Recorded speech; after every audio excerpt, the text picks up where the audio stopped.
You know the word. For the moment you realize you'll never fully explain yourself.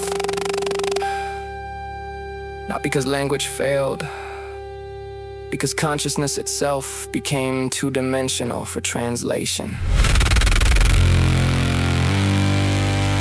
Exulansis. Exulansis.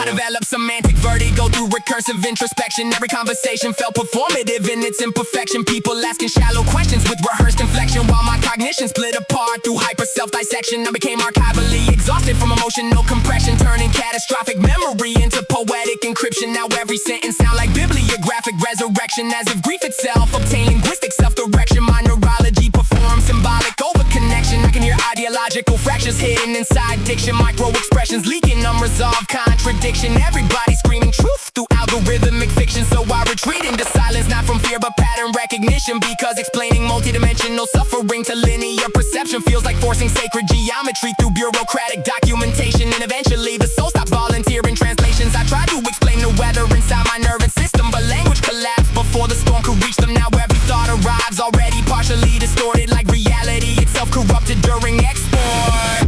Exulansis. The exhaustion of explaining existence to people committed to misunderstanding.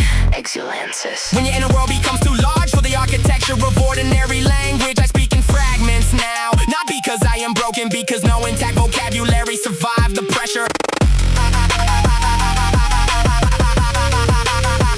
I became epistemologically feral through prolonged observation, watching social organisms worship artificial validation. Everybody building personalities from audience calibration, while calling up panic suffering over complication. My consciousness developed defensive stratification, layered irony protecting existential devastation. Now my humor sound like elegant psychological detonation. Half the room starts laughing, half the room starts dissociation. I study human behavior through traumatic repetition. Every betrayal leaves behind predictive information. Now affection triggers forensic examination, and intimacy itself requires internal negotiation. You call it overthinking, I call it surviving prolonged contradiction, because when a child learns love can coexist with psychological demolition, the nervous system evolves into permanent interrogation. There are thoughts inside me that arrive fully formed, ancient, massive, untranslatable, and every attempt to explain them reduces them, like trying to pour an ocean through a surgical tube. So eventually, you stop speaking, not because you have nothing to say,